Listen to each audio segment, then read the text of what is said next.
Donc, cet après-midi, nous avons le plaisir d'accueillir Jean-Roger Estrade, qui est professeur d'agronomie à AgroParisTech et à qui nous avons demandé d'intervenir sur un de ces sujets qui a été vraiment débattu au cours des dernières années, sur faut-il travailler le sol. Et Jean-Roger Estrade est incontestablement un des spécialistes français de la question. Donc, nous allons l'écouter attentivement. À toi la parole, Jean-Roger Estrade. Merci Christian. Donc effectivement, une question qui agite la communauté de toutes les personnes qui s'intéressent de près ou de loin à l'agriculture et plus particulièrement à la transition de cette agriculture, la transition en particulier agroécologique pour une modification des manières de cultiver, des manières de conduire les cultures. Donc le cours, la conférence plus exactement, que nous allons avoir aujourd'hui, voilà, déjà s'intitule Faut-il travailler le sol? Donc déjà dans le terme général, il faut peut-être un petit peu préciser les choses et donc dans l'introduction, après avoir rappelé un peu la diversité des manières de travailler le sol, je présenterai quelques résultats qui font un peu le point sur où est-ce qu'on en est au jour d'aujourd'hui. En effet, nous bénéficions depuis peu de temps d'une enquête sur les pratiques agricoles qui donne quelques informations sur les pratiques réelles en France et puis un peu plus largement en Europe sur ce travail du sol. Ensuite, toujours dans l'introduction, je rappellerai un petit peu les différents effets du travail du sol sur l'état des sols cultivés et c'est la multiplicité de ces effets découle en fait la complexité de cette question sur le travail ou le non-travail du sol qui, encore une fois, occupe beaucoup de débats, suscite beaucoup de questions, suscite aussi beaucoup de controverses. Ensuite, l'essentiel du cours portera sur l'analyse, un petit peu le point sur les différentes facettes de cette question relativement complexe. Donc, sans plus attendre, commençons. Donc, j'arrive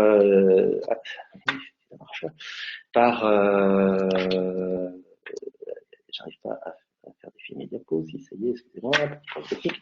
Voilà, déjà commençons par déjà préciser un petit peu les différentes façons qu'il y a de travailler le sol. Donc, et c'est une des caractéristiques de cette technique culturelle, ou de cet ensemble de techniques culturelles, que d'avoir connu dans les années récentes, dans les, disons, 20 dernières années, une très grande diversification. Alors, il y a plein de façons de classer les manières de travailler le sol. Moi, j'ai choisi ici de vous présenter celle qui a été retenue pour justement exploiter les données de l'enquête Agreste dont je parlais précédemment, et pour lequel on a défini en fait 6 grandes manières de travailler le sol qui apparaissent ici de manière schématique sur l'écran. Alors il y a bien sûr la manière la plus conventionnelle, celle qui est pratiquée depuis de nombreuses années et qui comprend un labour, technique culturelle controversée s'il en est, suivi de une ou plusieurs préparations superficielles pour un lit de semences. Mais il y a également une deuxième manière de travailler le sol, n'impliquant pas l'emploi d'une charrue aversoire, qui est l'outil qui réalise le labour, mais qui travaille quand même le sol sur une profondeur comparable, de plus de 15 à 40 cm environ, avec une fragmentation profonde, mais sans retournement des horizons de sol, suivi là encore d'une préparation superficielle. On a une troisième, et on appelle ces techniques des techniques de pseudo-labour, car elles remplissent presque les mêmes fonctions que ce qu'exécute une charrue aversoire, mais avec des outils différents qui sont en général d'ailleurs animés par la prise de force du tracteur. Une troisième catégorie de façon de travailler le sol, toujours sur une profondeur comparable, implique l'emploi d'outils qui ne retournent plus les horizons de sol, mais qui les fragmentent en profondeur. Et cette pratique de travail profond est suivie là encore d'une préparation superficielle pour créer un lit de semences. Plus récemment, sont apparus une série d'outils qui permettent de faire ce qu'en anglais on appelle un strip till, strip voulant dire la bande, et une technique de travail du sol dans laquelle on ne travaille le sol que sur la ligne de semis, en ne touchant plus au reste de la parcelle, et en général sur des profondeurs qui sont un peu inférieures, jusqu'à une vingtaine de centimètres environ, pour implanter la culture sur la ligne travaillée, et seule la ligne d'ailleurs de semis est travaillée. Enfin, il y a les techniques de travail superficiel qui sont extrêmement nombreuses, qui impliquent des outils très diversifiés et qui se pratiquent sur des profondeurs plus ou moins grandes. Donc, dans la typologie qui est présentée ici, on a distingué le travail superficiel profond, où la profondeur de travail est de l'ordre de 8 à 15 cm, et le véritable travail superficiel, où on ne travaille le sol que superficiellement, sur une profondeur qui n'excède pas 8 cm. Enfin, la dernière catégorie est celle du semi-direct, où là, il n'y a plus aucun travail du sol sur la parcelle, autre que celui des pièces travaillantes du semoir qui réalisent donc justement ce semi-direct. Donc, déjà, une première difficulté pour adresser cette question, c'est celle justement de la diversité des modes de travail, avec à la fois des confusions dans les termes. On appelle parfois semi-direct des choses qui ressortent plus du travail superficiel ou voire même d'itinéraire avec décompactage. Donc, dans ce qui va suivre, le semi-direct est véritablement réservé aux techniques d'implantation des cultures qui n'impliquent aucun travail du sol. Et puis, deuxième difficulté pour analyser en particulier les données qui vont suivre sur les pratiques agricoles des agriculteurs, on regroupe les différentes techniques, même si les effets sur le sol sont assez différents. Et en général, on fait 3 paquets.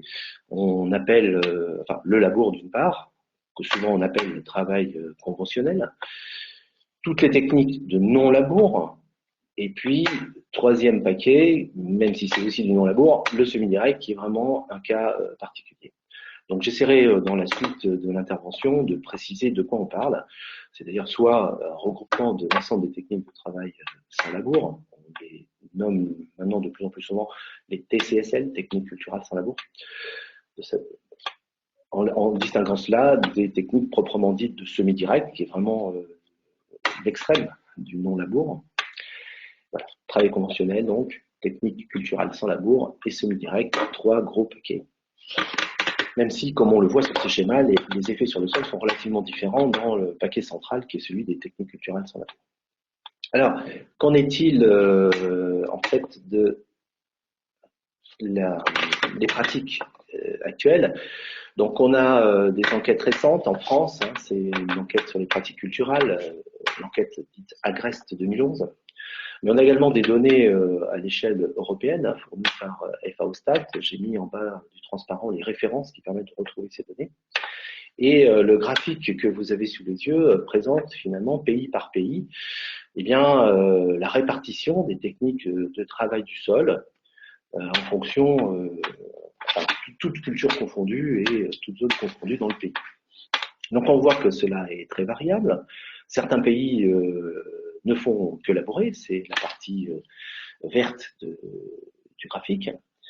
D'autres, au contraire, présentent une proportion de terres labourées plutôt faible, inférieure à 40%, l'essentiel des surfaces agricoles étant non labourées. Dans ce panorama général européen, vous voyez, la France se situe plutôt à droite du graphique, avec en tendance à peu près 60% des terres labourées et 40% des terres donc, qui sont non labourées. À remarquer aussi sur ce graphique la partie rouge, plutôt marron foncé, qui identifie, qui individualise la proportion des surfaces réservées au semi-direct. Et l'on voit que cela est relativement faible, voire très très faible, voire quasiment inexistant dans certains pays. Là encore, la France se situe plutôt à droite du graphique, avec une proportion de sol en semi-direct véritable qui reste de l'ordre inférieur à 5%, de l'ordre de 4 à 5%.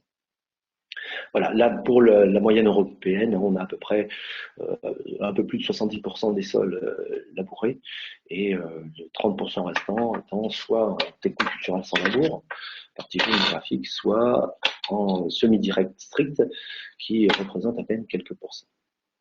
Donc voilà, on est face à une situation qui est caractérisée par une très grande diversité de pratiques, par une proportion variable de labour dans les manières de travail du sol, dans les itinéraires de travail du sol, et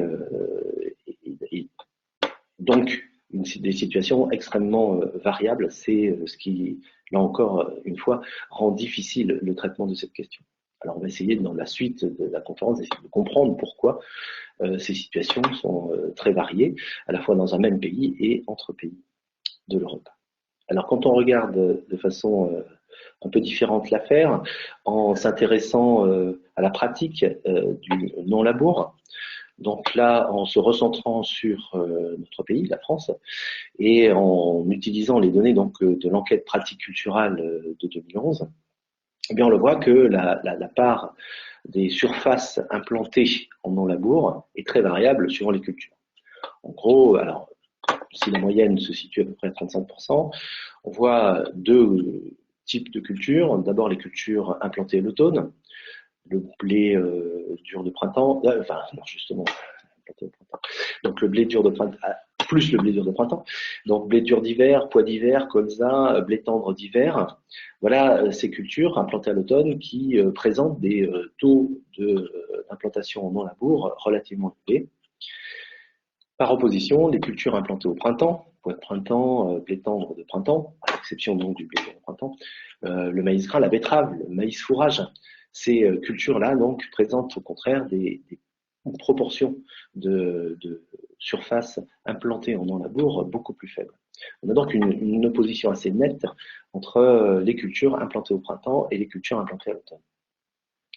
Et du coup, une diversité très grande en fonction des systèmes de culture, des pratiques de travail du sol dans notre pays.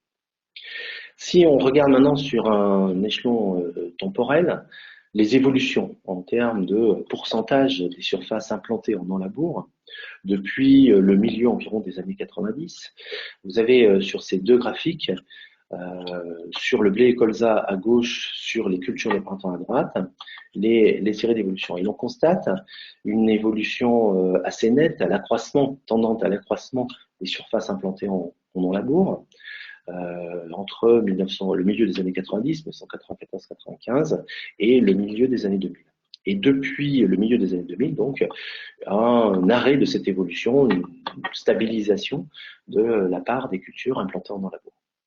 Si on s'intéresse maintenant aux cultures de printemps, donc de manière cohérente avec le graphique précédent, les proportions implantées en non-labour sont plus faibles.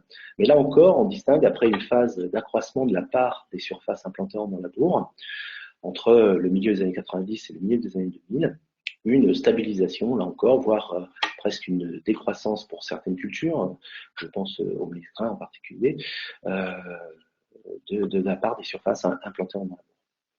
On a donc voilà, une diversité des systèmes de travail du sol assez forte, une évolution vers une diminution du labour qui s'est plus ou moins arrêtée vers le milieu des années 2000. On va essayer de comprendre pourquoi.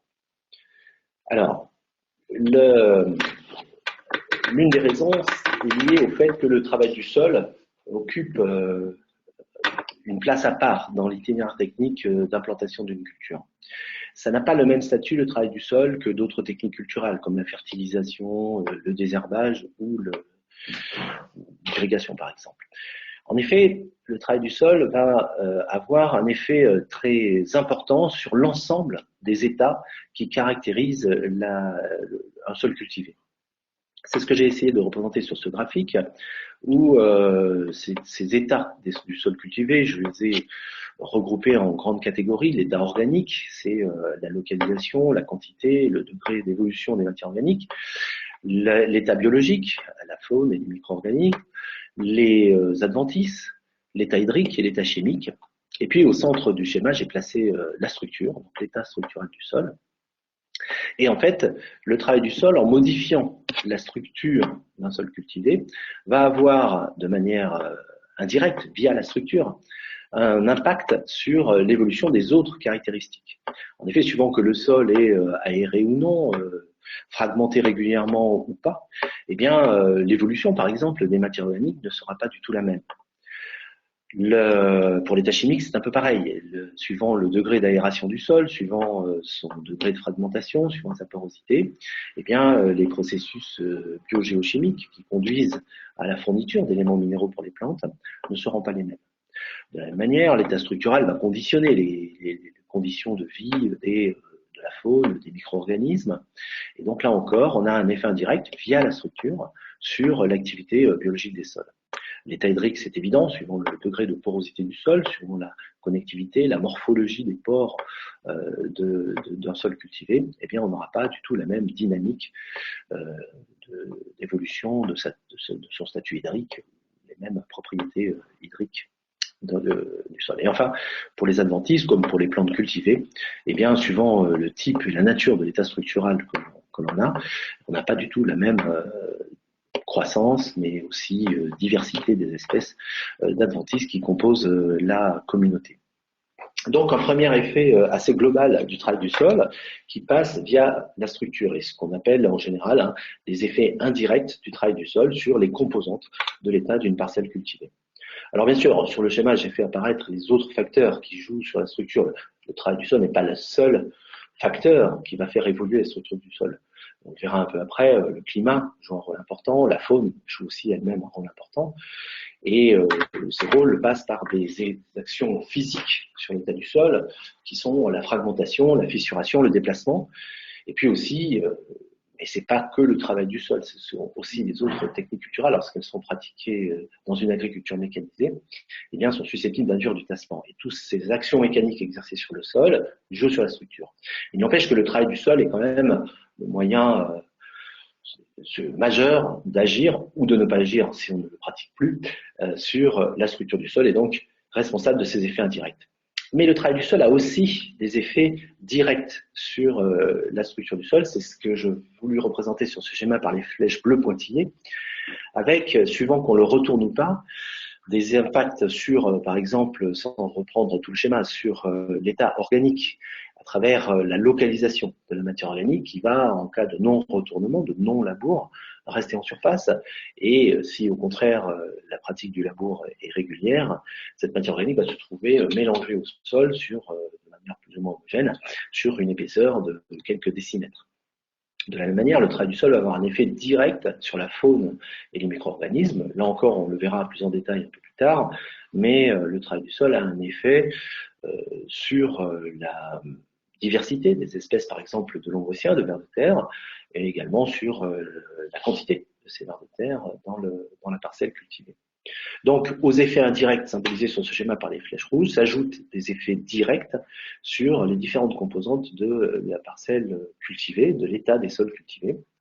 Et donc, on va avoir, à travers le système de travail du sol que l'on choisit, des impacts très variables sur toutes les composantes de l'état du sol cultivé. C'est ce qui explique que, à la fois, le travail du sol soit au cœur des réflexions sur les systèmes de culture et, comme je le disais tout à l'heure, sur la transition de ces systèmes de culture et également fasse l'objet de beaucoup de controverses quand on considère soit l'activité biologique du sol, soit la gestion des adventices, soit la conduite, par exemple, du stock de carbone de l'état organique des sols. Alors bien sûr, le travail du sol n'est pas le seul responsable de tout, de l'ensemble des états de la parcelle cultivée. La gestion des matières organiques joue aussi sur l'état organique, ou la fertilisation sur l'état chimique, le désherbage sur les adventices. Il n'empêche quand même que pour ces autres techniques qui composent l'itinéraire technique, et au-delà de ça, le système de culture, eh bien, on doit les raisonner en fonction du type de travail du sol que l'on fait. Dit autrement, ou de manière un peu plus précise, eh bien, le programme de désherbage que l'on va choisir ne sera pas du tout le même suivant le type de système de travail du sol que l'on a adopté. En semi-direct, on n'aura pas du tout la même stratégie de contrôle et de maîtrise des adventices que dans un parcelle qui est régulièrement labouré. Voilà, donc un statut particulier de ce travail du sol, une importance des effets, une complexité, une multiplicité de ces effets sur les états de la parcelle, qu'il importe de considérer dès lors que l'on veut, de manière un peu objective et rigoureuse,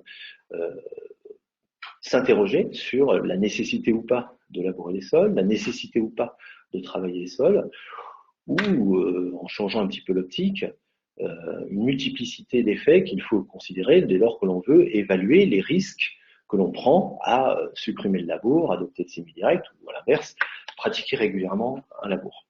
En conclusion, pour cette introduction, j'essaye de montrer ici que du fait de la diversité de ces effets, de la diversité de ces impacts sur l'état des sols cultivés, eh bien, il ne faut pas attendre une réponse un peu, comment dirais-je, manichéenne sur l'adoption ou non du labour, sur l'adoption ou non du semi-direct, mais bien plus une approche qui va nous consister à appréhender à travers ce que je propose, c'est-à-dire une grille multicritère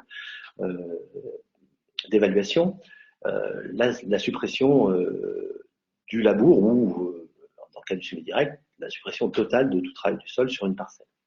Alors, les effets qu'il importe de considérer dès lors que l'on veut raisonner le choix d'un système de travail du sol, impliquant soit du labour régulier, soit du semi-direct, soit des situations intermédiaires de techniques culturelles sans labour, soit même des situations encore plus intermédiaires qui sont un labour intermittent, c'est-à-dire un labour pratiqué qu'une fois tous les 3, 4, 5 ans, que l'on rencontre aussi dans les situations réelles en agriculture. Eh bien, lorsqu'on va raisonner ce choix d'un système de travail du sol, il faudra considérer, situation par situation, les différentes rubriques, les différents types d'effets à considérer qui apparaissent ici sur l'écran. Donc, en premier lieu, bien sûr, je l'ai dit tout à l'heure, hein, l'effet sur la structure du sol, c'est important, en raison, comme je le disais tout à l'heure, des effets indirects que cette structure va avoir sur l'ensemble des caractéristiques de fonctionnement du sol. Choisir un type de système de travail du sol, c'est aussi quelque chose qui se raisonne par rapport à des risques d'érosion, de ruissellement. Il faut aussi considérer, lorsque l'on veut choisir un système de travail du sol, l'impact sur l'activité biologique et plus largement la biodiversité. Quatrième rubrique à considérer, c'est bien évidemment l'impact sur la maîtrise, la gestion des adventices, mais aussi des ravageurs. On parle beaucoup des adventices, on parle des mauvaises herbes, donc on parle moins des ravageurs, et pourtant c'est un problème important à considérer. Entre une situation labourée et une situation non labourée, eh bien, la maîtrise, le contrôle des ravageurs n'est pas du tout le même. Il faut également s'interroger sur l'impact, l'effet qu'aura le type de système de travail du sol adopté sur la gestion des matières organiques, sur à la fois le stock de matières organiques dans le sol, qui conditionne plusieurs paramètres de sa fertilité, mais également qui est un débat important dans le cadre actuel de la lutte contre l'effet de serre, puisque on attend de l'agriculture eh bien qu'elle contribue à stocker du carbone dans les sols pour limiter les émissions de CO2. Et puis également, il faut prendre en considération ce qu'on appelle les gestes, c'est-à-dire les gaz à effet de serre, puisque au-delà du CO2, d'autres gaz contribuent à cet effet de serre, je pense en particulier au N2O, et suivant là encore le type de système de travail du sol que l'on retient, on n'aura pas le même risque, potentiellement risque d'émission de ces gaz à effet de serre. Enfin, et ça c'est une question qui est systématiquement posée par les agriculteurs et les agricultrices, eh bien, il y a à considérer bien sûr en fonction du choix du type de travail du sol que l'on fait, l'effet sur le rendement et la marge des cultures que l'on pratique. Voilà, donc pour nous résumer, il ne s'agit pas ici d'argumenter pour ou contre le labour, d'argumenter en faveur ou pas du semi-direct. Il s'agit plus pour moi de proposer des éléments de réflexion pour déterminer, situation par situation, quels risques on prend, quels avantages on a, quels inconvénients on peut avoir en fonction du type de travail du sol que l'on retient, que l'on pratique. Donc ce que je vais faire maintenant, c'est rubrique par rubrique, ligne par ligne de cette grille de lecture, eh bien essayer de faire un petit peu un point des connaissances, essayer de dégager quelques tendances générales sur l'effet du type de travail du sol sur les états de la parcelle cultivée, et je vais commencer naturellement par l'effet sur la structure du sol. Alors, cet effet sur la structure du sol, il se raisonne à travers disons, un schéma global qui est celui de la dynamique d'évolution de la structure d'un sol cultivé. Et cette évolution de la structure au cours du temps, eh bien, finalement, son moteur, c'est 4 grands processus un peu fondamentaux qui sont, comme je l'ai marqué sur le schéma, le retournement du sol, le tassement, la fragmentation et la fissuration. Donc le tassement, c'est le résultat de la circulation des engins sur la parcelle. Et j'appelle tassement une contrainte mécanique qui entraîne une destruction partielle, voire dans certains cas totale, de la porosité du sol. Or, cette porosité est fondamentale pour le bon fonctionnement des cultures, dans la mesure où c'est elle qui permet la croissance et le développement des racines, mais aussi les transferts d'eau, d'oxygène au sein du sol. Deuxième processus très important, c'est la fragmentation.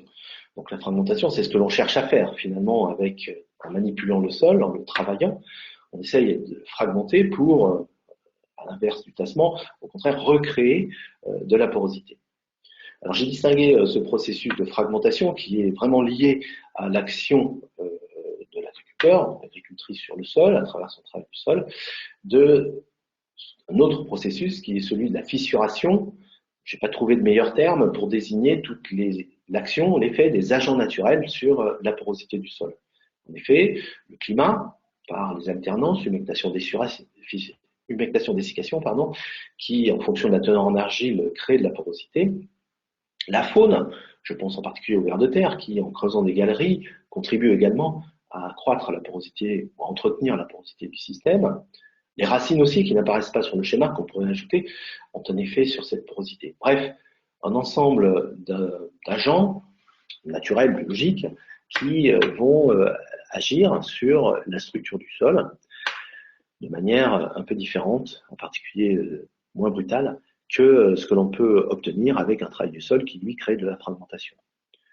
Enfin, le retournement, j'ai fait figurer sur ce schéma, alors lui, il est spécifiquement lié à l'emploi de la charrue aperçoir et donc au labour. Et c'est aussi quelque chose d'important à considérer dans la dynamique d'évolution de la structure parce que ce retournement des horizons de sol induit un turnover des volumes de terre. En cas de non-labour, les horizons situés en profondeur sont très peu exposés en surface à l'agent, par exemple, à l'effet des agents, par exemple, climatiques. Et puis, et donc vont avoir une évolution structurelle très différente dans le cas d'un semi-direct, par exemple, par rapport à ce qu'on trouve en labour, avec ce turnover, donc encore une fois, des volumes de sol qui régulièrement sont reportés, remis en surface, soumis à l'action, alors d'ailleurs, en fait, soit de fragmentation lors des reprises, soit du climat qui est le plus intense à l'interface sol-atmosphère. Donc le retournement, c'est des choses d'important.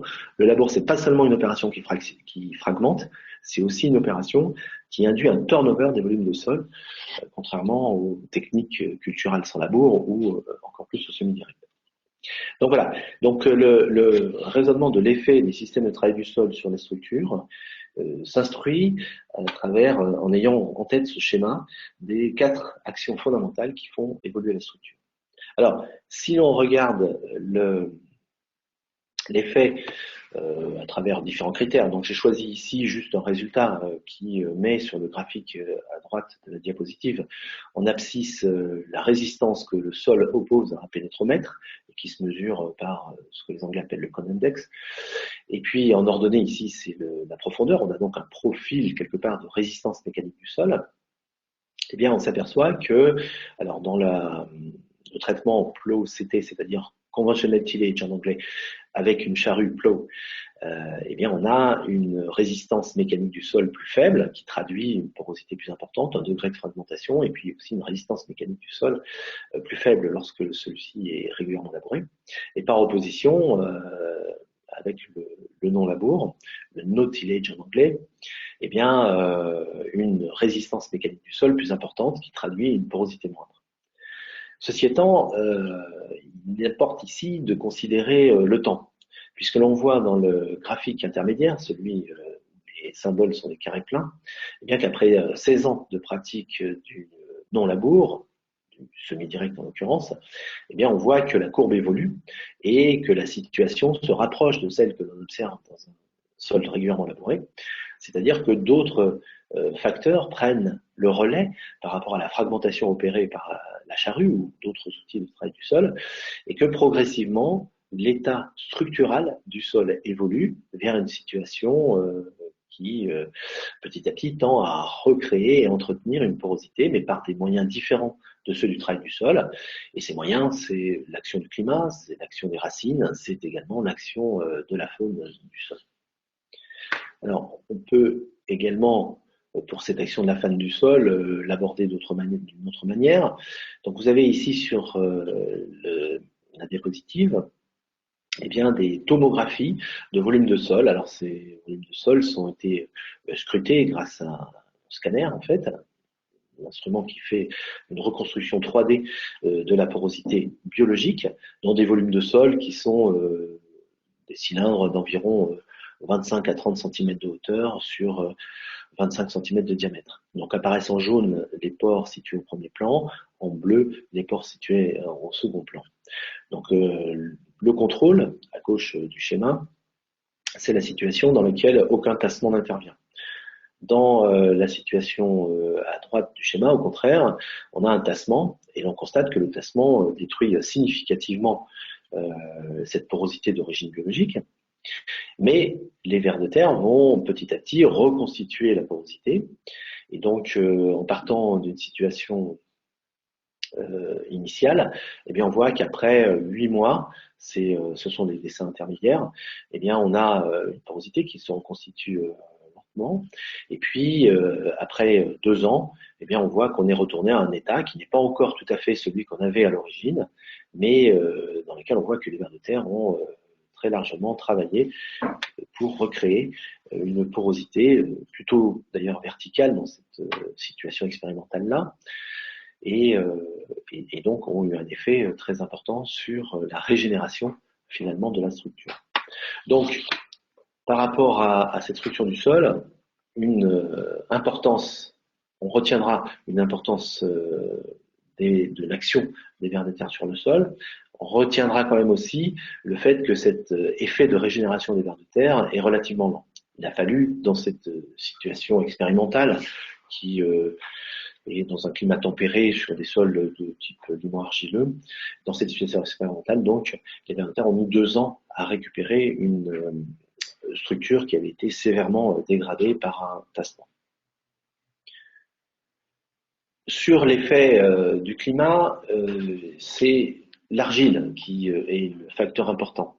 Et donc, en fonction de la teneur en argile du sol, on va avoir, du fait de la dessiccation du sol, du fait des alternances, humectation-dessiccation plus précisément, il y a aussi le rôle du gel, je le montrerai dans la diapo suivante, eh bien, on va avoir un effet aussi très important sur la porosité. Et c'est une porosité de fissure qui se crée. Vous avez là une motte qui a été retournée par un labour et on voit qu'en se desséchant, eh bien, progressivement, elle va se déliter sur un sol argilo-calcaire dont la teneur en argile est relativement élevée. Alors, le problème de cet effet du climat, de l'importance du facteur climatique, eh bien, est que suivant le type de sol, l'intensité sera très variable. Et donc, dès que l'on est en dessous de 15% d'argile, cette activité fissurale, on va dire, du climat, devient très faible. Alors, le gel joue aussi, c'est ce qu'illustre la diapo d'après, sur un sol argileux, après un labour où l'on voit que la partie superficielle du sol s'est délitée en petits agrégats. C'est d'ailleurs souvent un effet recherché en sol argileux où on va pratiquer des labours avant hiver de manière à ce que le climat hivernal facilite ensuite la reprise au printemps et la fabrication en particulier des nids de semences grâce à ce délitement ici lié au gel. Enfin, toujours parmi les facteurs naturels de régénération de la structure, on a l'effet des racines. Donc là, c'est sous une prairie.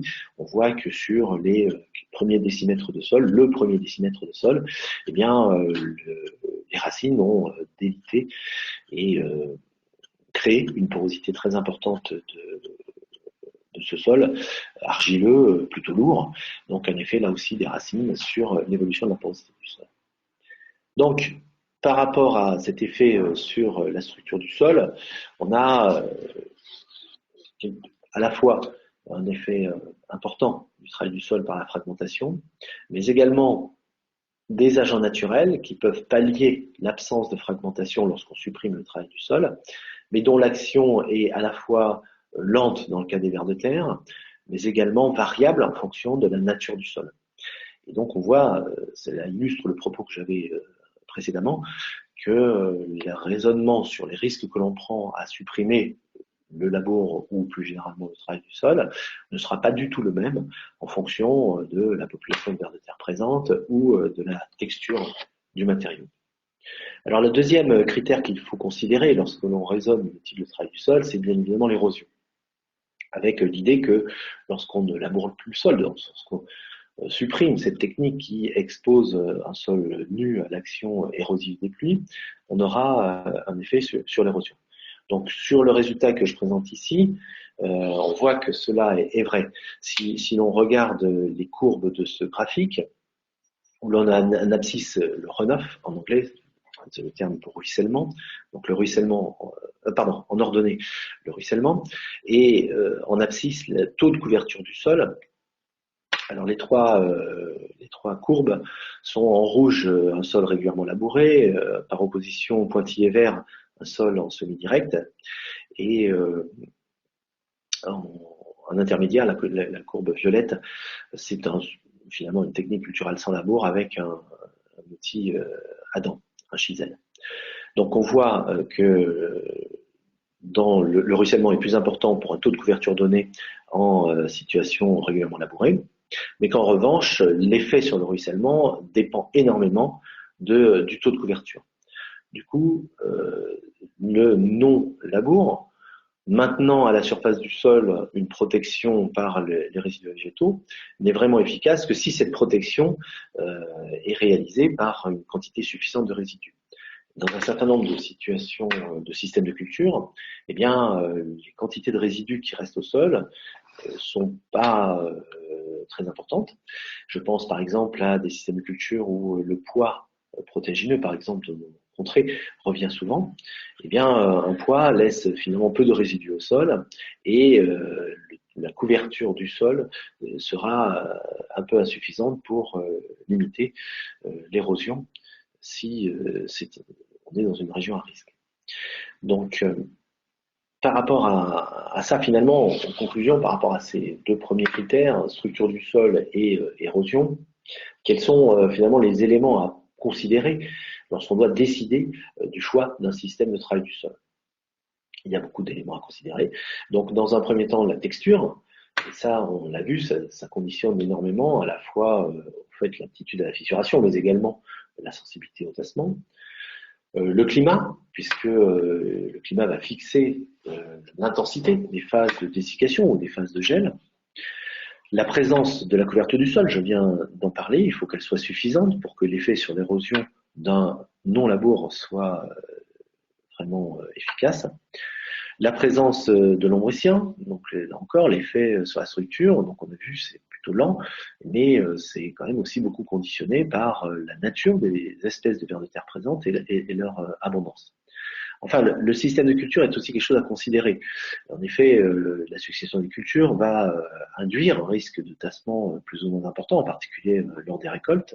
On a beaucoup plus de risques de tassement avec des cultures récoltées l'automne, sous le climat tempéré, comparé à des cultures qui sont récoltées en juillet, par exemple. Le système de culture détermine aussi des apports de matière organique plus ou moins importants et une couverture du sol qui sera plus ou moins protectrice par rapport en particulier aux problématiques érosives.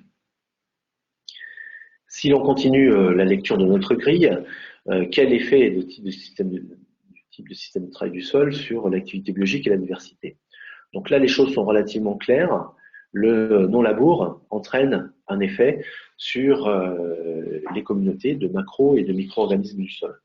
Donc dans le schéma que je présente ici, on a l'impact sur les populations lombriciennes. Alors on voit quand même que cet impact, il est surtout fort lorsqu'on adopte de manière permanente le semi-direct. C'est vraiment lorsqu'on ne touche plus du tout le sol que l'on crée les conditions qui vont permettre la croissance de l'abondance des vers de terre et puis parallèlement aussi leur biomasse. Lorsque l'on travaille le sol, même sans le retourner avec une charrue à perçoir, certes on a une quantité de vers de terre plus importante, mais l'effet reste modéré comparé à celui du semi-direct, l'adoption du semi-direct. Donc là encore, pour le discours sur l'impact du type de travail du sol sur l'activité de la macrofaune, il faut être relativement prudent. Même sans retourner le sol, si on le travaille de manière en particulier un peu intense, eh bien on n'aura pas un effet très fort sur l'augmentation des populations de vers de terre. Alors, il y a des méta-analyses qui ont été menées sur l'ensemble un peu des composantes, l'ensemble des espèces ou groupes d'espèces qui font la composante biologique d'un sol. Alors, on voit que l'impact du type de travail du sol ou de la suppression des labours est variable.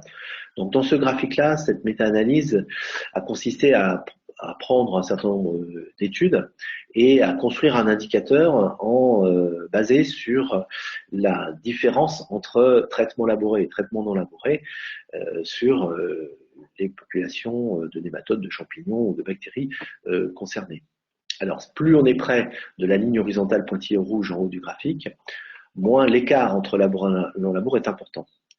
Et puis, plus on est loin, plus on est dans la partie inférieure du graphique, plus cet écart est important. Et sur ce schéma, les groupes d'organismes ont été classés par taille, en distinguant la microflore, microfaune, de la mésofaune et de la macrofaune. Donc on voit que l'effet de la suppression du labour est surtout important pour les représentants de la macrofaune du sol. C'est là surtout que l'on va avoir une augmentation des populations, une augmentation de la diversité spécifique aussi, de carabes, de vers de terre, dans le champ cultivé. Pour les organismes qui composent la microfaune ou la microflore du sol, eh bien, l'impact est plus mesuré. Même si on a un effet positif du non-labour sur les populations de bactéries, on voit que ça reste moyen. Et puis, d'autres organismes, comme les nématodes par exemple, eux sont presque insensibles au type de travail du sol. Donc, quand on discute de l'effet du type de travail du sol sur les différents représentants de la biologie du sol, de la biomasse du sol, eh bien, on a des effets qui sont pas tout à fait les mêmes en fonction du type d'organisme que l'on considère. Les adventices restent le problème majeur lorsque l'on supprime le labour. Et donc, là encore, beaucoup de discussions autour de l'accroissement de l'utilisation de produits herbicides lorsqu'on supprime le labour. Beaucoup de discussions autour de l'efficacité du labour pour contrôler un certain nombre d'adventices. En fait, là encore, la question est un peu complexe et l'effet du type de travail du sol va dépendre de la nature des adventices que l'on considère. Et l'un des facteurs clés, c'est le taux annuel de disparition, c'est-à-dire la capacité que vont avoir les semences d'adventices à résister ou pas à un enfouissement. Donc sur ce graphique-là, on a représenté à gauche le TAD, c'est-à-dire le taux annuel de disparition du stock, à la base du graphique 0 et au sommet 100%. Et puis, et donc du coup, on en a déduit l'effet d'un labour qui, en retournant les horizons de sol, enfouit les graines ou les organes reproducteurs des adventices. Donc on voit que pour des espèces comme le brome-stérile ou la follavoine, en général pour les graminées, eh bien on a un stock qui supporte très mal l'enfouissement. Et donc du coup, par contre-coup, un effet très efficace du labour sur le contrôle de ce stock de graines d'adventices. Mais à l'inverse, d'autres espèces ont un stock de semences extrêmement persistant. Tout en bas du graphique, on a cité le cas du mouron des champs ou du rumex, et qui, après 7 à 9 ans d'enfouissement, 50% pour lesquels, 7 à 9 ans après l'enfouissement, 50% du stock est encore présent. Et donc, des graines d'adventices pour lesquelles le labour est beaucoup moins efficace, puisque, bien sûr, en enfouissant le stock annuel, l'opération de retournement du sol remonte des graines enfouies, et donc, pour certaines espèces, ces graines sont susceptibles de repartir dans la culture suivante. Donc là encore, prudence, c'est-à-dire un effet du labour efficace sur certaines espèces adventices pour les contrôler, et donc, dans le cas des non-labours, on va avoir beaucoup de problèmes avec le brome ou la follavoine. Et puis, un labour qui, au contraire, est beaucoup moins efficace pour le contrôle d'adventices comme la renouée, le kénopode ou le mouron des champs. Alors, donc là encore, avant de décider de l'arrêt de la suppression du labour ou pour évaluer les risques que l'on prend à cette suppression du labour, eh bien, un élément très très important à considérer va être la nature de la communauté d'adventices présente. Et puis, bien sûr, le système de culture, puisque, comme je le disais en introduction, eh bien, le choix du programme de désherbage devra s'adapter au type de système du sol. du système de travail du sol. Pardon. Et donc, la succession des cultures est un des leviers que l'on peut mobiliser en alternant culture semée à l'automne et culture semée au printemps. On aura un contrôle plus efficace des adventices. L'emploi de cultures intermédiaires pendant l'interculture, de couverts intermédiaires qui empêchent les adventices de lever, est aussi un levier important. Et là encore, l'effet seul du travail du sol est insuffisant pour concevoir un programme efficace de gestion des adventices, minimisant le recours aux herbicides. Bon, il n'en reste pas moins que dans ce domaine, en tendance, la suppression du labour est problématique par rapport à toute une série d'adventices. Et cette suppression du labour doit s'accompagner d'autres mesures complémentaires, encore une fois, réflexion sur la succession des cultures, adaptation aussi des pratiques de gestion de l'interculture, et en particulier des pratiques de couverts intermédiaires. Si l'on avance encore dans la lecture de la grille, une question très importante liée au choix du type de travail du sol et l'effet sur la gestion du stock de carbone, la gestion des matières organiques. Donc là, il y a des débats très vifs actuellement dans la communauté scientifique pour savoir si effectivement pratiquer le semi-direct, ou disons supprimer le labour, est quelque chose qui est positif sur le plan de la séquestration du carbone. Donc pendant il y a des dizaines d'années, la tendance était à considérer que oui, c'était efficace et que en minimisant par exemple le taux de minéralisation de la matière organique lorsque l'on supprime le labour, on allait pouvoir séquestrer plus de carbone. En fait, ces résultats sont controversés à l'heure actuelle. Plusieurs méta-analyses sont sorties et en voici une parmi beaucoup d'autres, qui montre ici la différence en termes de teneur en carbone en fonction, c'est leur donné de la profondeur du sol. Et l'indicateur présenté en abscisse, c'est la différence relative entre non-labour et labour rapporté à la situation labourée. Donc ce que l'on constate, c'est effectivement un enrichissement des horizons de surface dans les systèmes non labourés, on pouvait s'y attendre, mais un appauvrissement aussi dans les horizons plus profonds, entre 20 et 40 cm. Et donc, du coup, la moyenne des deux fait que sur 1 mètre de profondeur, eh bien, les bilans de carbone qui ont été recalculés à partir de ces données montrent que la différence en termes de quantité de carbone stocké dans les systèmes non labourés est pas très grande par rapport aux quantités de carbone stockées dans les systèmes labourés. Et alors, le graphique est intéressant aussi car il montre bien la diversité des situations. Et il semblerait que le type de climat dans lequel le labour est pratiqué intervient beaucoup sur cette séquestration, avec comme idée qu'il y a quand même un peu plus de séquestration dans les situations non labourées lorsque le climat est sec. Là encore, lorsqu'on doit décider d'un choix de type de travail du sol, lorsqu'on doit raisonner l'impact du type de travail du sol sur la séquestration du carbone, bon, plus que le travail du sol lui-même, je pense que le bilan entrée-sortie de matière organique est un facteur déterminant des quantités de carbone séquestrées ou stockées dans le sol. Et à l'heure actuelle, dans le cadre en particulier des réflexions autour du programme 4 pour 1000, de l'initiative 4 pour 1000, et quelque chose d'important, enfin, le travail du sol est une question cruciale.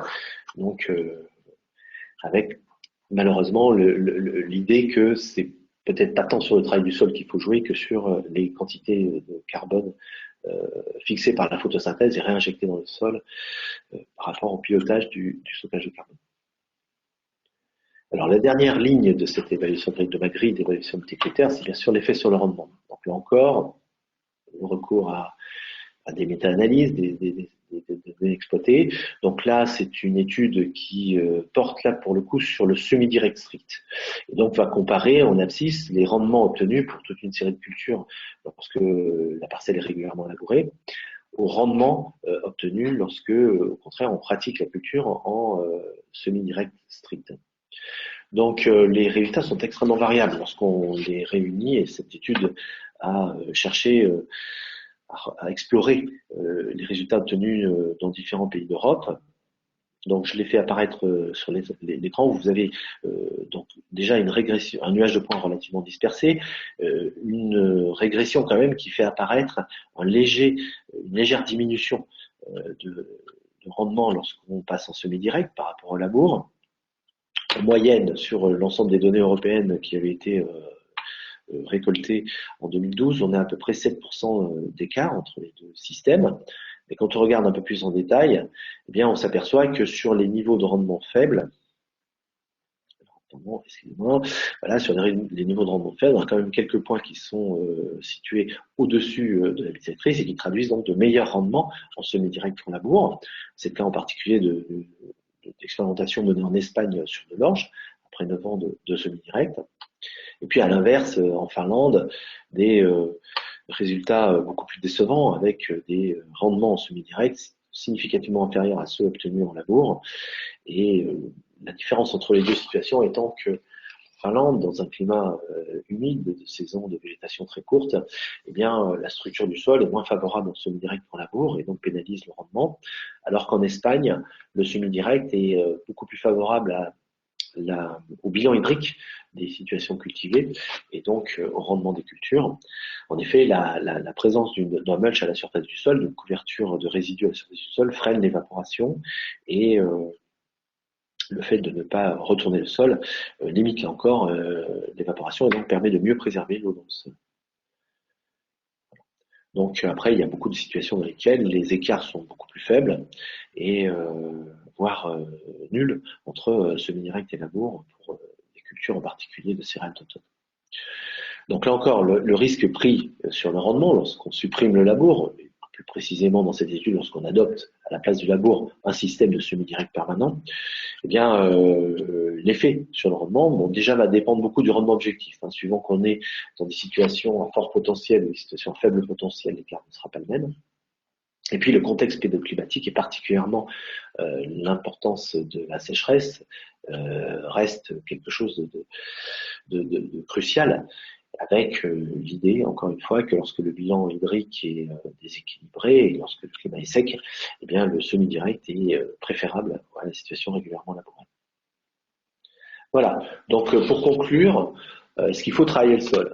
La réponse, bien sûr, ne se réduit pas à un oui, il faut ou non, il ne faut pas, mais bien plus par, encore une fois, situation par situation, l'évaluation sur les différents critères que j'ai proposés des impacts.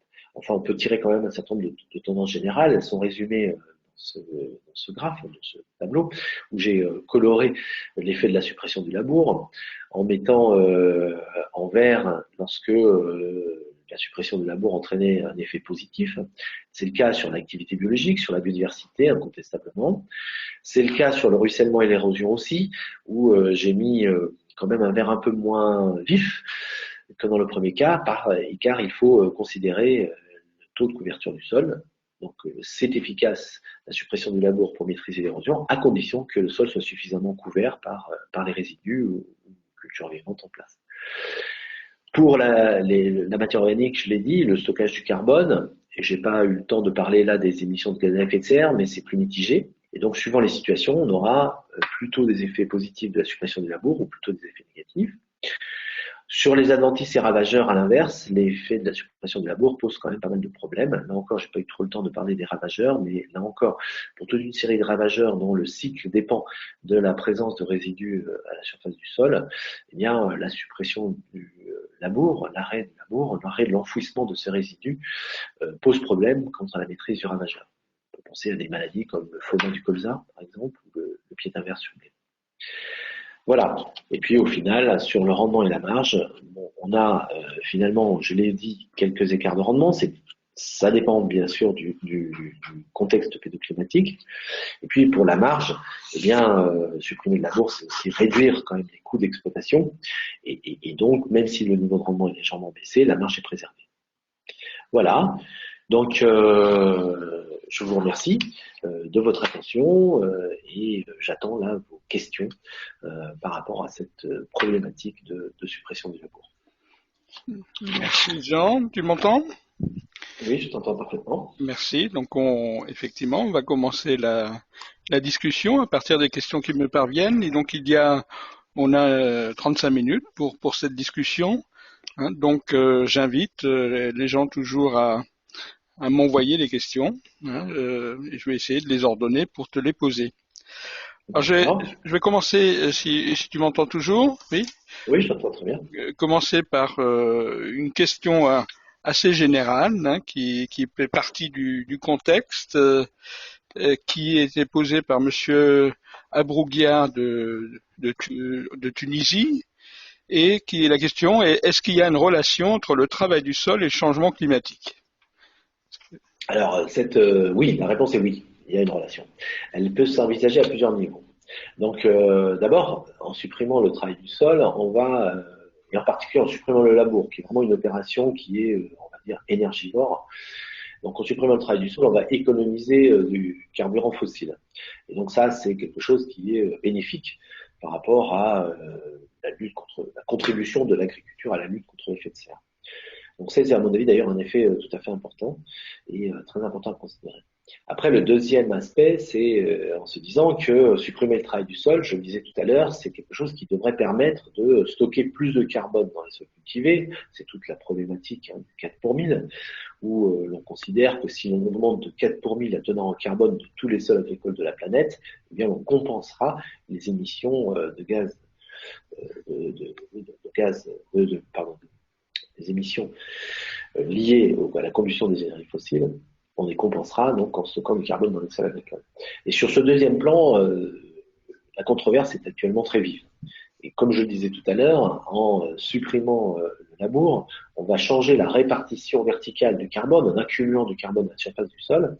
En revanche, sur un plan global, c'est-à-dire si on considère un petit peu le premier mètre du sol, là où l'essentiel du carbone est stocké, eh bien, la différence n'est pas si évidente entre système labouré et système non labouré. Donc, la contribution de la suppression du labour à la séquestration du carbone dans les sols et donc l'évitement de l'émission de CO2 n'est pas quelque chose de flagrant. Et voilà, c'est plus en accroissant l'entrée de carbone dans les sols, soit en utilisant par exemple des boues de station d'épuration, soit en surtout pratiquant des couverts végétaux qui vont, par la photosynthèse, fixer le carbone atmosphérique, puis en enfouissant dans le sol les résidus, mettre ce carbone dans le sol. C'est plus par ces leviers-là que l'agriculture pourra contribuer à la séquestration du carbone que par la seule suppression du labour, toute chose ayant par ailleurs, par rapport à la séquestration du carbone. D'accord. Merci Jean. Donc on va passer maintenant peut-être à une série de questions. Hein, des gens se sont étonnés de certains des résultats, notamment des méta-analyses ou autres présentations que tu as faites. Donc on va peut-être commencer au début, si tu veux bien. Il y a Sophie Maillan qui est à la Chambre régionale de Lorraine, qui nous dit dans le graphe sur l'évolution de la compacité du sol avec le temps, je pense que c'était un des premiers, la pénétréométrie. Oui. Est-ce que l'évolution long terme serait valable pour tous les types de sols et textures? Alors, donc, ce qui rentre en ligne de compte pour expliquer l'évolution de ces courbes, en particulier le fait qu'après 16 ans, dans cette expérimentation-là, hein, comme c'est toujours le problème avec les données expérimentales, c'est qu'elles sont quand même, se réfèrent à une situation particulière de type de sol, de climat, voilà. Donc, dans cette situation-là, déjà, ce qui explique l'évolution de la courbe, c'est le fait qu'il y a une phase de transition entre l'arrêt du labour et après l'arrêt du labour. Et cette phase de transition, elle est marquée, caractérisée par le fait qu'un autre type de structure, plus particulièrement un autre type de porosité structurale, s'installe dans le sol. Avec, dans le cas des situations non labourées, une porosité qui est plus une porosité de fissure liée au retrait lors de la dessiccation du sol, et puis une porosité, bien sûr, de nature biologique liée à l'activité de la macrofaune du sol et tout particulièrement des lombritions. Donc, basé sur ces éléments d'interprétation de ce résultat expérimental-là, on peut essayer quand même d'extrapoler sur d'autres situations. Donc la première chose qui va compter, c'est la teneur en argile du sol, puisqu'elle conditionne très fortement la capacité du sol à régénérer sa porosité sous l'effet de la dessiccation ou des alternances humectation-dessiccation. Donc voilà, donc cette phase de transition, elle sera d'autant plus rapide que le sol est riche en argile. D'ailleurs, quand on regarde les régions de France où la suppression des labours est pratiquée, on s'aperçoit que c'est beaucoup plus net dans, par exemple, le sud-ouest de la France où les types de sols sont des sols sont de type argilo-calcaire, donc avec une aptitude à la fissuration très importante, illustrée par la photo que j'ai montrée tout à l'heure. Et puis dans des sols de l'ouest de la Normandie, qui sont à des teneurs en argile de l'ordre de 15%, voire inférieur, cette activité fissurale est plus faible. Et donc, la régénération de la structure par le climat beaucoup moins intense. Donc, on peut penser que dans ces situations-là, la phase de transition est plus longue. Après, il y a les autres facteurs qui rentrent en ligne de compte, qui sont l'action des racines et l'action de la faune. Donc, par rapport à l'action des racines, la pratique de culture intermédiaire est déterminante. C'est-à-dire dans les intercultures longues, entre une situation où on met et une situation où on ne met pas de culture intermédiaire, eh bien, on aura un effet des racines des plantes de ces cultures intermédiaires sur la structure qui ne sera pas du tout le même. Et donc là encore, ça va rentrer en ligne de compte pour la durée de la phase de transition. Et enfin, ce qui importe aussi, ce sont les populations de macrofaune, et en particulier les lombriciens. Donc là, c'est quelque chose qui va dépendre beaucoup des quantités de matière organique injectées au système. Dans des sols avec de forts apports de matière organique, on peut s'attendre à ce que, suivant les années qui suivent la suppression du labour, les populations de vers de terre augmentent rapidement et avec elles, l'activité foreuse de ces vers de terre et donc la régénération d'une porosité biologique. Et donc là encore, plus il y aura de vers de terre, donc plus il y aura de matière organique qui induira des populations importantes de vers de terre, plus courte sera la phase de transition. Donc c'est un peu tous ces facteurs-là qui se mélangent. Donc on ne peut pas d'ailleurs donner de durée à cette phase de transition. Voilà, on a quand même des éléments qui permettent, encore une fois, soit d'évaluer les risques à supprimer le labour, et en particulier ces risques, les risques pris dans les années qui suivent la suppression, soit estimer une durée avant un retour à l'atteinte d'un nouvel équilibre en matière de structure du sol suite à la suppression du labour. D'accord, merci. Je ne sais pas si j'ai répondu exactement à la question, mais en tout cas, voilà les éléments qu'il faut rentrer en ligne de compte dans le raisonnement. D'accord. Alors, dans une diapositive un peu plus loin dans ton exposé, il y avait cette méta-analyse sur l'effet de la suppression du labour sur la biodiversité. Et donc là, j'ai deux remarques de François Binet, de Ecobio Rennes et d'Éric Blanchard de l'IRD, qui tous les deux s'étonnent premièrement du faible effet sur les champignons, d'après cette méta-analyse, et qui se demande qu'est-ce qui a été exactement mesuré et pris en compte dans cette méta-analyse, des densités, des richesses spécifiques.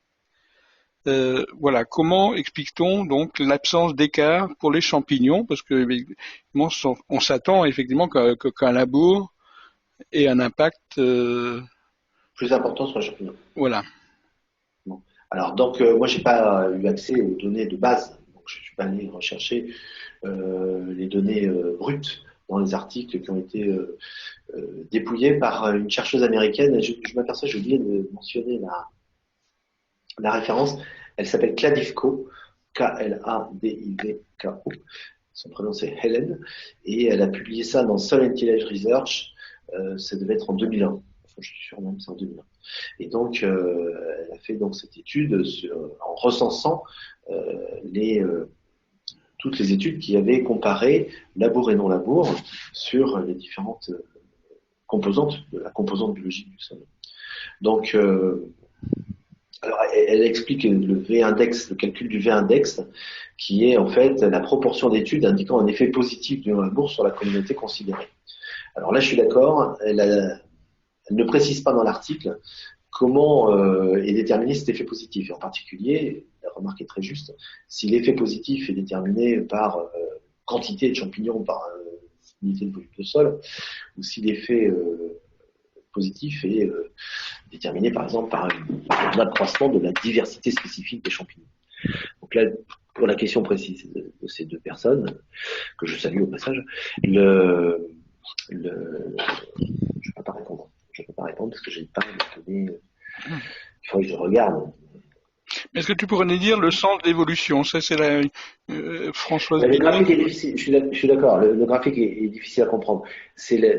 Encore une fois, elle a construit son index, plus on s'éloigne de la ligne horizontale pointillée rouge en haut du graphique, plus la suppression du labour est favorable à, enfin, je n'ose pas dire l'organisme, au groupe d'organismes considérés. Donc ici, on a quand même un peu, il n'y a pas d'effet sur les nématodes. En revanche, elle détecte un effet. Alors d'accord, il est faible, mais il y a quand même un effet favorable du non-labour sur les champignons.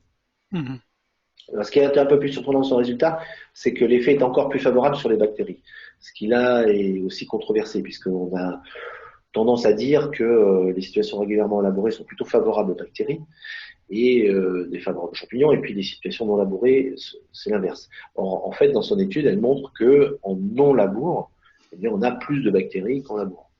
Alors après, encore une fois, et je m'en excuse, je ne sais pas répondre si c'est la diversité spécifique des bactéries, je ne sais pas quels sont les indicateurs qui mesurent l'effet positif du non-labour sur les bactéries. Est-ce que c'est à travers l'abondance de bactéries, la diversité spécifique des bactéries, je ne sais pas. Mhm. Oui, disons juste, Éric Blanchard s'étonne aussi qu'il n'y ait pas d'effet sur les nématodes. Voilà. Ouais. Hein, donc, je Ouais. te signale cela. Donc, peut-être que Oui. les spécialistes ne sont pas tous d'accord encore sur Oui. les effets relatifs, etc. Alors, j'ai une Il y a question. très peu d'études sur les nématodes, il faut dire aussi. Oui, ok. Donc, attention, là, la méta-analyse souffre peut-être d'un des défauts de la méta-analyse, ce qui fait que la base, voilà, la qualité de la méta-analyse dépend quand même du nombre d'articles de base. Et autant on a quand même pas mal de papiers sur l'effet du non-labour sur les vers de terre, on en a beaucoup moins sur les nématodes. Mhm. Alors, Françoise Vertès de l'INRA Quimper demande Bonjour Françoise. euh, pourquoi le semis sous mulch apparaît aussi pénalisant sur les vers de terre alors que la profondeur de travail est très faible sur le dessin. Alors, Alors où est-ce que c'était ça? j'aurais pu te dire où c'était. Si, moi, je sais, c'est celui-là. Oui, peut-être là, oui.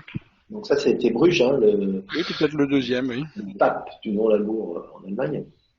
Et donc, alors, semi sous mulch, oui, bon, c'est quand même le deuxième en partant de la gauche, mais voilà, dès qu'on commence à remuer le sol, enfin, finalement, c'est quoi les effets du travail du sol sur les populations ambrosiennes?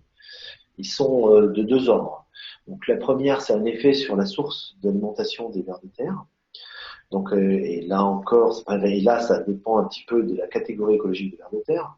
Par exemple, les anéciques, qui sont des vers qui sont de grande taille, mais qui surtout qui se nourrissent de débris à la surface du sol, supportent très mal, alors non seulement le labour, mais tout le travail du sol qui va mélanger mélanger les résidus à la terre, parce que voilà, ils ont l'habitude de se nourrir à la surface du sol des débris posés à la surface du sol.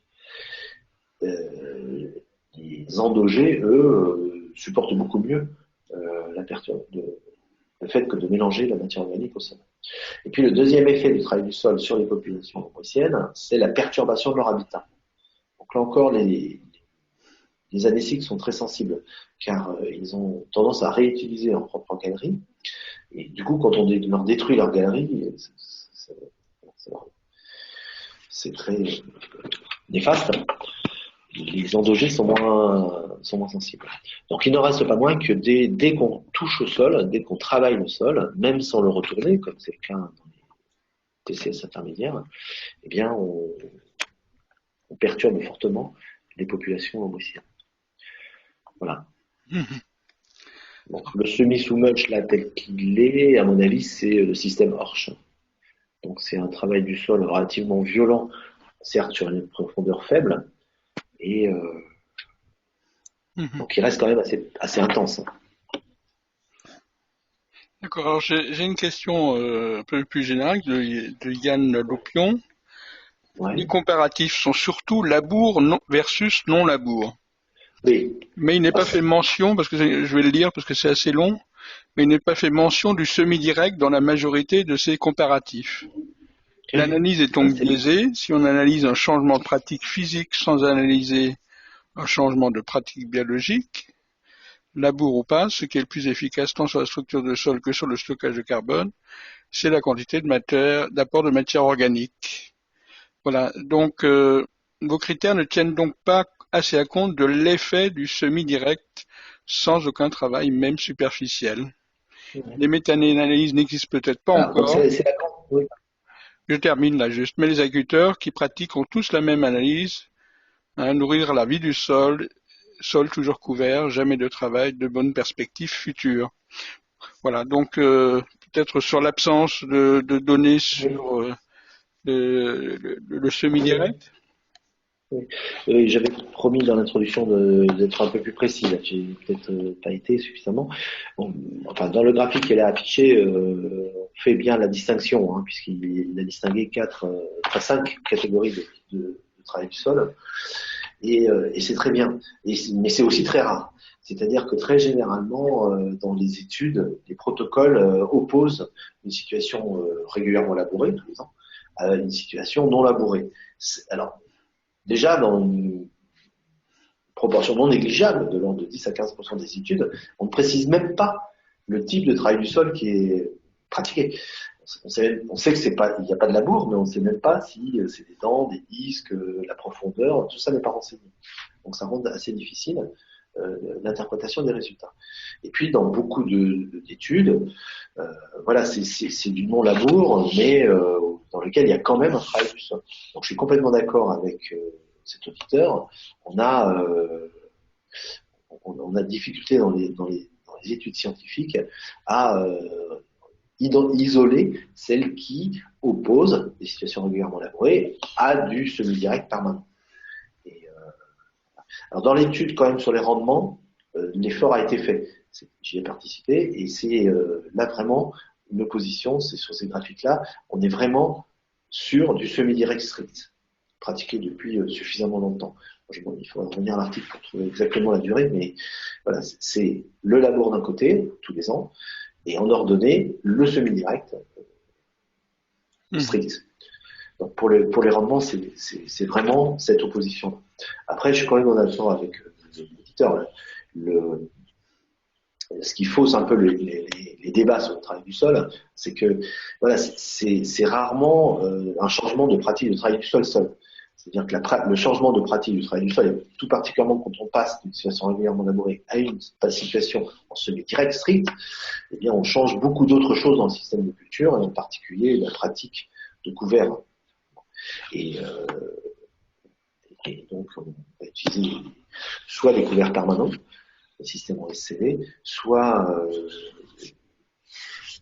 des couverts intermédiaires, mais c'est finalement les effets combinés des deux sur la structure, sur l'activité biologique, qui vont avoir lieu. Quoi. D'accord. C'est difficile d'isoler l'effet du travail du sol seul, ce que je veux dire. Donc la raison. Alors je vais continuer. Maintenant, je vais aborder des questions un peu sur d'autres effets du travail du sol. Et donc, notamment, Françoise Vertès pose la question des effets sur les gaz à effet de serre. Hein, bon, bien sûr, tu n'as pas eu le temps de développer ça, mais est-ce que tu as envie de donner une réponse générale? Alors bien sûr, c'est difficile de donner une réponse générale, mais en tendance, surtout dans les années qui suivent l'arrêt du labour, on est face à un sol dont la compacité est plus importante, la porosité globale plus faible. Donc des conditions plus favorables à la dénitrification. Et ce d'autant plus que le climat est humide. Voilà. Alors après, il y a très peu d'études qui portent sur ce qui se passe après de nombreuses années postérieures à la suppression du labour. Et donc, après cette période de transition, c'est-à-dire après la période où on a récupéré une porosité importante d'origine fissurale biologique, il est probable que lorsqu'on a récupéré cette porosité d'origine biologique et fissurale, eh bien, le risque d'émission des effets de serre soit diminué. Bon, mais les mesures qui ont été faites, en particulier sur l'essai de Bonneville, c'était la thèse de Karin Hortz, eh bien, montraient qu'il y avait des émissions plus importantes dans le système non labourés, et plus précisément dans le système en semi-direct, parce qu'au début, il y avait vraiment un traitement en semi-direct. Bien sur le système en semi-direct, on avait des émissions plus importantes que sur le système en labouré.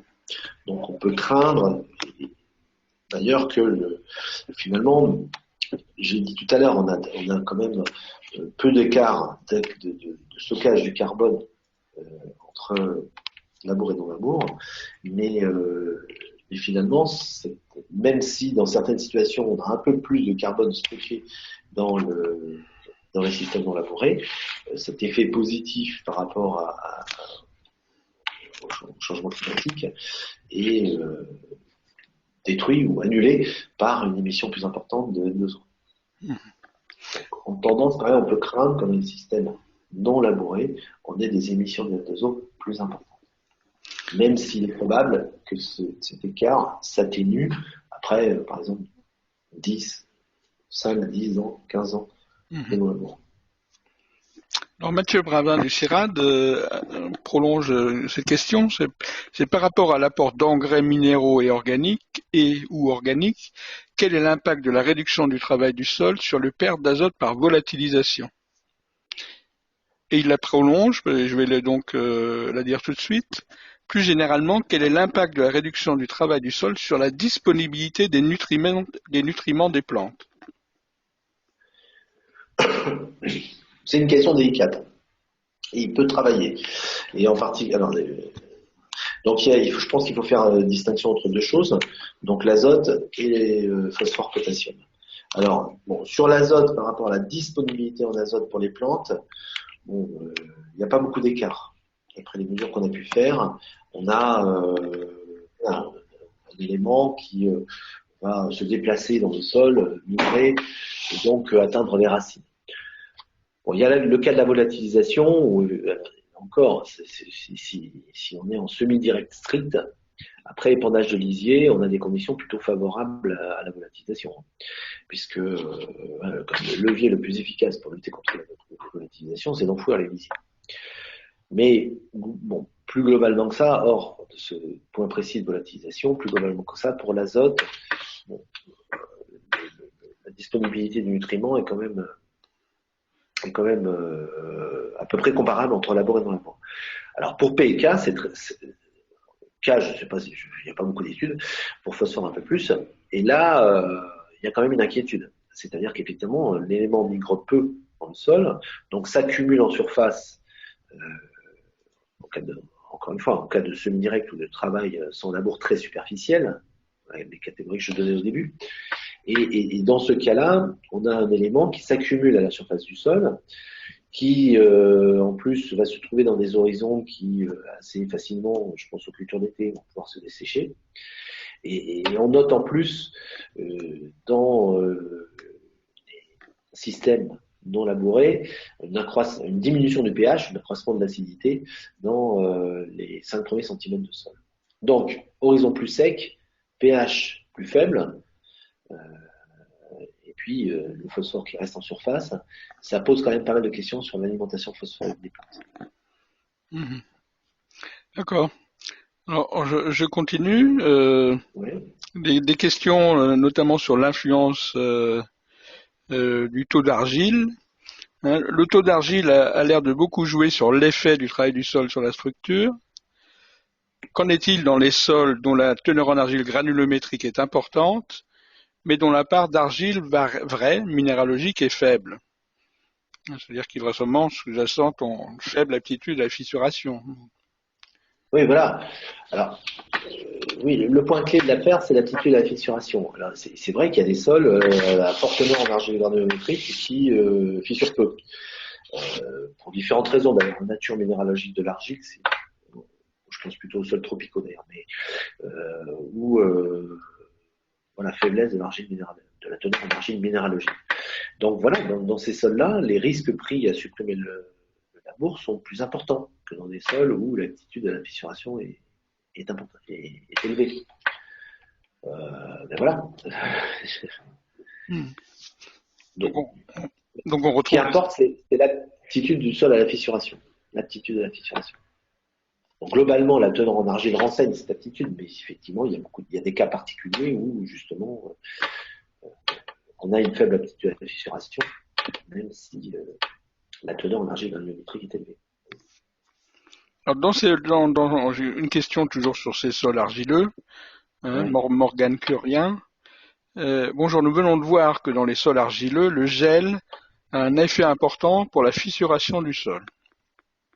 Oui. Dans ce cas, plus un sol est argileux, plus l'action du gel est importante sur sa structuration. Alors Oui. pourquoi dit-on dans ce cas que le labour est indispensable dans les sols très argileux? Oui, très bonne remarque. Alors c'est indispensable, je ne sais pas.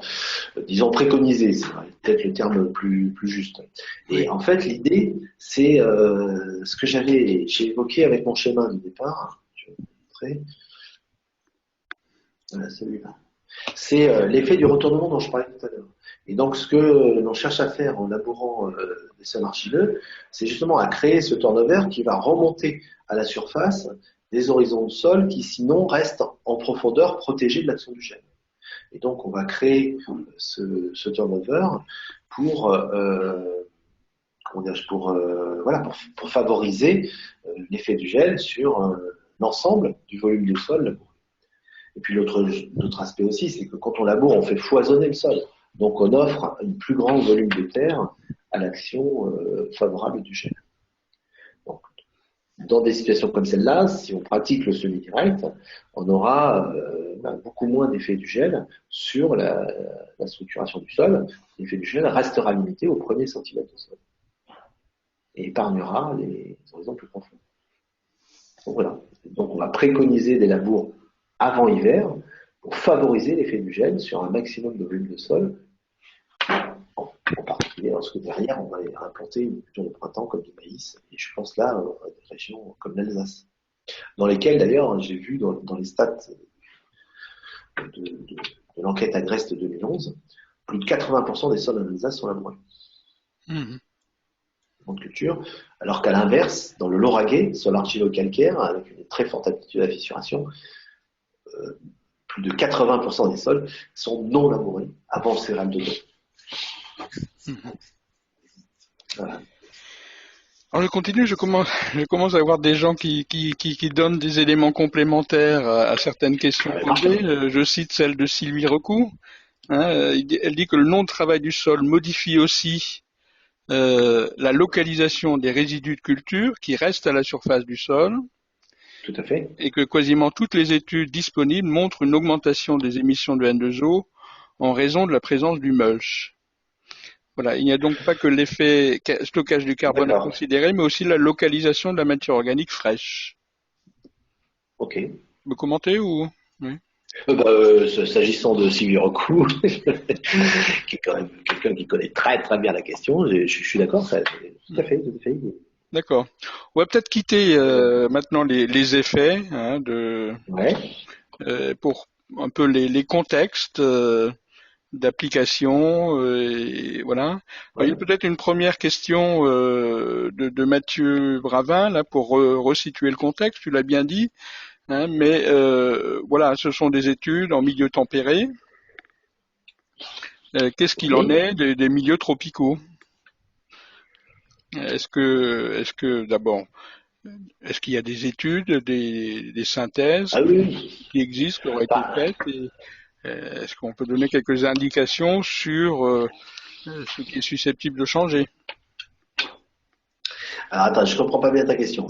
Non, la question, Mathieu signale que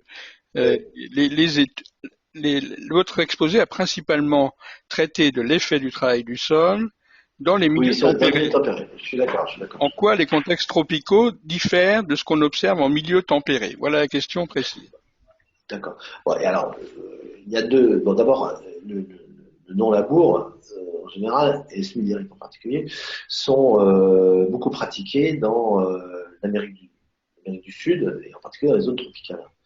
Donc, le contexte est différent à deux niveaux. Le premier, c'est, surtout, évidemment, encore, milieu tropical, ça couvre énormément de conditions, à la fois de sol et de climat. Mais dans le tropical humide, la principale motivation pour arrêter de labourer, c'est l'effet sur le ruissellement et l'érosion. Et donc, voilà, le non-labour a été massivement adopté, d'abord pour se prémunir de l'érosion. Avec des résultats mitigés, puisque en parallèle, c'est beaucoup développé la culture du soja. Je pense à l'Argentine, au Paraguay, à l'Uruguay, au Brésil. Et dans cette culture-là, le soja laisse très peu de résidus sur le sol. Et donc, les agriculteurs pratiquant le semi-direct permanent avec des rotations du type soja, maïs, eh bien, se sont retrouvés confrontés à des problèmes d'érosion liés au fait que, en ne labourant plus le sol, son infiltrabilité avait beaucoup diminué et le soja laissant peu de résidus à la surface, on avait un sol non couvert, dans lequel l'eau s'infiltrait mal. Donc, du coup, du ruissellement et donc, du coup, de l'érosion. Donc, un effet contraire à celui escompté en supprimant le labour. Mais donc, pour répondre à la question, lorsqu'on passe en contexte tropical, et en particulier tropical humide, ce qui change fondamentalement par rapport à notre contexte à nous, c'est le risque beaucoup plus élevé d'érosion lié à des pluviométries très importantes et des orages et parfois des orages très violents. Donc, qui poussent à supprimer le labour, mais aussi, et ça se développe de plus en plus, à pratiquer une couverture du sol qui soit plus seulement les résidus, puisque ça suffit pas, mais qui soit aussi une couverture vivante. Le deuxième grand problème des pays tropicaux, ce sont les adventices, puisqu'on a des conditions climatiques chaudes et humides beaucoup plus favorables à la croissance et au développement des adventices que dans des zones tempérées. Donc là, c'est toute la problématique de l'effet du travail du sol sur le contrôle des adventices. Et dans les situations tropicales, si on pratique le semi-direct, comme ça l'est fait beaucoup, eh bien, il est très difficile de gérer les adventices autrement qu'en employant massivement des herbicides, en particulier glyphosate. Voilà. D'accord. Donc, un peu ça. C'est ça qui change. On a une pression d'adventices beaucoup plus forte qu'on contrôle, pour lequel on a un levier, on supprime un levier de contrôle important du travail du sol, puis on a un risque d'érosion. D'accord, alors je continue parce que Blandine Lemercier demande, merci pour cette conférence très intéressante, y a-t-il des types de sols pour lesquels les pratiques de non-labour sont plus indiquées? Oui. Est-ce qu'il existe des essais multisites qui seraient menés en France ou ailleurs, qui permettent d'apporter des éléments de réponse? Alors, les essais multisites, oui, il y a énormément d'essais. D'ailleurs, pour lesquels beaucoup ne donnent pas lieu à des publications, à l'enregistrement de données. C'est dommage, il y a beaucoup d'informations qui sont perdues. Mais et donc il y a beaucoup d'essais, ça c'est sûr. Alors après, oui, c'est ce que j'ai essayé d'expliquer. Le raisonnement sur soit, ça dépend comment on se situe, mais soit l'évaluation de risque-prix à supprimer le labour, soit des avantages à adopter le semi-direct. Bref, tous ces raisonnements-là doivent intégrer beaucoup le type de sol auquel on est confronté. Et sur le terrain, ça se voit. Encore une fois, dans le sud-ouest de la France, dans le Lauragais, eh bien, on a un développement beaucoup plus important des TCS. Alors, pas trop du semi-direct, parce que j'ai montré tout à l'heure que ça restait presque confidentiel, comme système de culture en France, enfin comme système de travail du sol en France et plus largement d'ailleurs en Europe. Mais on a une proportion beaucoup plus importante de ces sols qui ont une forte teneur en argile, et en particulier qui sont plus argilo-calcaires, parce que je ne vais pas parler non plus du rôle du calcaire dans l'affaire, mais dans ces sols argilo-calcaires, on a une proportion beaucoup plus importante de semi-direct que dans des zones où la teneur en argile est très faible, comme dans le nord-ouest de la France. Alors c'est aussi c'est une interaction des deux, le type de sol, argilo-calcaire qui se fissure bien, mais également le climat plus sec, qui pousse les agriculteurs à limiter ce retournement du sol par la charrue qui favorise l'évaporation de l'eau, donc préserver l'eau dans le sol. Résultat, dans le Lauragais, on a près de 80% des surfaces en grains de culture qui sont implantées en non-labour, et à l'inverse, dans le Neubourg, une région de la basse Normandie, eh bien c'est plus de 80% des cultures qui sont implantées sous labour. Parce qu'on est dans un climat humide et des sols peu argileux. Donc je ne sais pas si j'ai bien répondu à la question, mais oui, type de sol est très important à considérer dans cette affaire-là. D'accord. Alors parce qu'on va bientôt terminer, hein, l'heure s'approche, j'aurai pas le temps de poser toutes les questions, je m'excuse auprès des auditeurs, mais je pense avoir passé en revue les sujets. Est-ce qu'il y a aussi des études sur l'effet de la suppression du labour dans des milieux hydromorphes? Alors ça, c'est vraiment un point de controverse. Donc réponse, pas tant que ça, mais il est clair que enfin, c'est très difficile de pratiquer le semi-direct dans des terrains hydromorphes. Parce que voilà, le labour reste quand même. Alors, le labour ou le travail du sol, généralement, hein, j'ai montré les catégories, je vais essayer de montrer là. Voilà, les différentes catégories. Le labour, le pseudo-labour ou le travail superficiel profond avec des compactages. Le travail sans retournement profond avec des compactages. Voilà, ces trois premières catégories là sur la gauche du graphique sont des techniques dont il est très difficile de se passer dès lors que le sol devient vraiment hydromorphe. Alors après, il faut voir hein, à Orléans, ils font 5 catégories. Enfin, les sols sont classés en 5 degrés d'hydromorphie. Donc évidemment, on peut discuter en fonction de l'intensité de l'hydromorphie, mais dans les sols vraiment hydromorphes, se passer d'un travail du sol profond rend les choses extrêmement complexes, et en particulier la réussite de la levée, de la germination levée des cultures. Puisque on se retrouve dans des conditions d'excès d'eau au moment où la culture démarre, et ça c'est quand même très problématique. Ok, on va peut-être la dernière question, si tu veux bien. Oui. Françoise Binet, est-ce qu'un labour peu profond dans un système de non-labour aurait un sens? Non, un labour peu fréquent, pardon. Est-ce qu'un labour peu fréquent dans un système de non-labour aurait un sens? Est-ce une pratique envisageable? Alors, c'est une pratique très générale. C'est-à-dire que maintenant, ce qui domine quand même chez beaucoup d'agriculteurs, c'est l'idée que le labour ne va être pratiqué que lorsqu'il est vraiment indispensable pour résoudre un problème. On a quand même un changement d'état d'esprit assez fondamental par rapport à ce qu'on connaissait il y a 15-20 ans, où le système, sans se poser de questions, on labourait tous les ans. Là maintenant, dans beaucoup de situations, on ne laboure que lorsqu'on a un problème qui devient vraiment préoccupant à résoudre. Et il y a 2 grands types de problèmes à résoudre. Donc le premier, c'est un sol trop tassé. Alors pas seulement parce qu'on ne laboure plus, mais aussi parce que le roulage, les récoltes en conditions humides, les semis, mais aussi en conditions humides, font que progressivement, on a un sol qui la structure se dégrade. Et au bout d'un certain moment, on le laboure pour remettre un peu les compteurs à zéro quelque part, en termes de structure. Et donc, on a beaucoup de situations dans lesquelles le labour est pratiqué tous les 3, 4, 5, 6 ans. En fait, on choisit de n'utiliser la charrue que lorsqu'on a ce problème de structure à résoudre. Et puis, l'autre cas de figure dans lequel on fait un peu la même chose, c'est lorsque les adventices deviennent ingérables.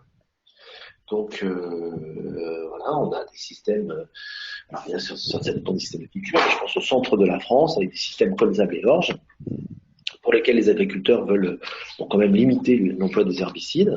Eh bien, petit à petit, on a des infestations, en particulier de cultures de graminées, d'adventices de type graminées, qui, au bout d'un moment, deviennent très difficiles à gérer.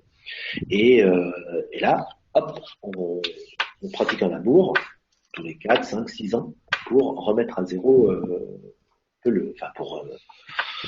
remettre un peu à zéro le compteur en termes de stock de graines d'adventices à la surface du sol. Alors, est-ce que ça a du sens par rapport aux autres effets attendus dans le labour? Alors bon, il y a peu d'études là pour le coup qui portent sur des situations comme ça, parce que c'est difficile au plan expérimental aussi à mettre en place.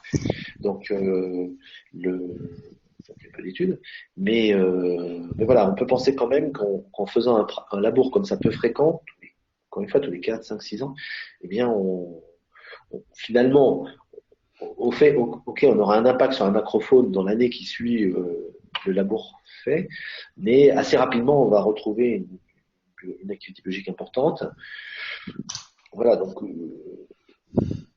bon, après, on va effectivement enfouir la matière organique, mais finalement, il y a beaucoup d'avantages et peu d'inconvénients à pratiquer de la sorte. Et sur le terrain, on voit énormément d'agriculteurs qui ont cette attitude-là, qui consiste à ne labourer que lorsque c'est devenu vraiment nécessaire. D'accord. Je ne sais pas si j'ai répondu à la question. Oui, très bien. On va peut-être s'arrêter là. Est-ce que tu aurais Oui. une lecture à conseiller aux éditeurs pour ceux qui voudront en savoir J'aurais dû me plus? poser la question avant. Bah oui, il y a le bouquin, là, Faut-il travailler le sol, qui reprend finalement un peu la structure de l'exposé que j'ai fait, mais qui va bien sûr beaucoup plus loin et dans lequel on donne des biblios. Alors voilà, je porte, alors de mémoire, c'est sorti en 2014 ou 15. C'est pas tout à fait actualisé, mais ça reste quand même un bouquin de référence. Ça s'appelle Faut-il travailler le sol. C'est édité chez les éditions. Je sais que ça a été coédité par Arvalis et Quaye, je pense. Hmm. On mettra la référence en ligne avec Ouais, voilà. l'enregistrement de ton Oui, webinaire. Hein, et j'ai la question qui m'est posée. Oui, il y aura un enregistrement qui sera mis à disposition sur la chaîne webinaire de l'Association française pour l'étude des sols. Et cette chaîne, on la trouve facilement si on tape simplement sur un moteur de recherche, chaîne, webinaire et AFES. Merci donc à toi, Jean. Merci beaucoup pour cette présentation et ces non, réponses aux merci de m'avoir questions invité. très claires. Je te laisse le mot de la fin. Donc là, voilà, il y a dans beaucoup de débats autour de cette question du travail, du non-travail du sol, il y a quand même presque des chapelles. Et finalement, c'est ça qui me gêne le plus dans les questions. Parce d'abord, on voit que la question est très complexe et qu'on ne peut pas vraiment apporter de réponse absolue en disant oui, il faut labourer tous les ans ou régulièrement, ou à l'inverse, oui, il faut absolument pratiquer le semi-direct. Donc c'est quand même relativement complexe. Bon, ceci étant, voilà, dans le cadre en particulier d'aller vers une agriculture plus sobre, ma position, elle est quand même d'essayer de poursuivre les recherches, de mettre au point des systèmes, les références qui permettent de limiter au maximum l'utilisation de la charrue. Alors ceci étant, le contexte vers lequel on va, c'est quand même un contexte dans lequel les moyens chimiques de contrôle des ravageurs et des adventices vont diminuer drastiquement. On s'attend quand même à ce que le glyphosate, par exemple, soit supprimé, mais aussi beaucoup d'autres herbicides. Et si en même temps on supprime de manière massive le labour, ça risque de rendre l'activité de production agricole très très complexe. Donc voilà. Donc la balle est dans le camp de la recherche agronomique pour essayer de donner des solutions qui permettent à la fois de contrôler sans utiliser, en utilisant le moins possible les produits chimiques adventices et ravageurs, mais également des systèmes dans lesquels le labour est pratiqué de façon la plus intelligente possible et la plus parcimonieuse possible. On va s'arrêter sur cette idée-là. Merci à toi, Jean. Et De rien. au revoir à tous les auditeurs. Voilà, au revoir à tous. Et bonne fin de journée. Bonne fin de journée. Au revoir.